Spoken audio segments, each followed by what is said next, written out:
জুলাই জাতীয় সনদ 2025 ঐতিহাসিক অনুষ্ঠানের মধ্য দিয়ে স্বাক্ষরিত হয়েছে। সেই সনদে বিভিন্ন রাজনৈতিক দলের বিভিন্ন দফায় কিছু নোট অফ ডিসেন্ট আছে।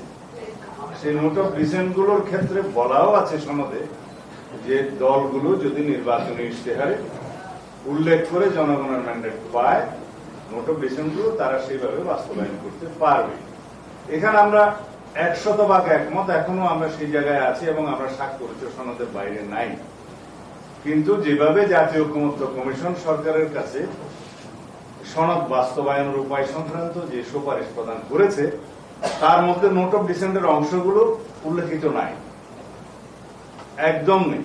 শুধু প্রস্তাবগুলোর ব্যাপারে 48টা দফা দিয়ে তারা একটা তফসিল করেছে। সেই তফসিলের প্রস্তাবগুলো সম্পর্কে গণভোটের প্রস্তাব করেছে। গণভোটের বিষয়ে আমরা একটা জাতীয় ঐকমত্যের স্বার্থে একই দিনে জাতীয় সংসদ নির্বাচনের দিনে একই দিনে গণভোটের মাধ্যমে জনগণের সম্মতি নেওয়ার জন্য জুলাই জাতীয় সনদের উপরে আমরা রাজি হয়েছিলাম। সেই জায়গায় আমরা আছি। এখন এই স্বাক্ষরিত সনদের বাইরে গিয়ে কোন রাজনৈতিক দল জুলাই সনদ বাস্তবায়নের জন্য যে অযৌক্তিক এবং নতুন নতুন ইস্যু করে যে আন্দোলন করছে, সেই ব্যাপারে তাদেরকে বক্তব্য প্রদান করতে পারেন।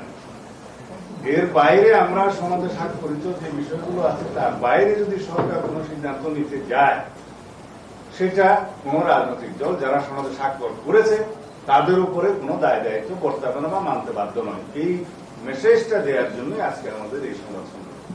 আমরা একটা সাংবিধানিকতার মধ্যে আছি। সাংবিধানিকভাবে এই সরকার শপথ নিয়েছে, সবকিছু আইনানুগভাবে চলছে। এখন কোন অধ্যাদেশ জারি করার ক্ষমতা এই সংবিধান অনুসারে রাষ্ট্রপতি।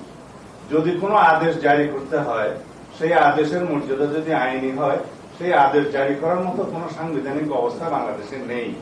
কারণ প্রেসিডেন্ট অর্ডারটা জারি করার একটা বিধান এক সময় ছিল, যতদিন পর্যন্ত বাংলাদেশের সংবিধান গৃহীত হয়নি।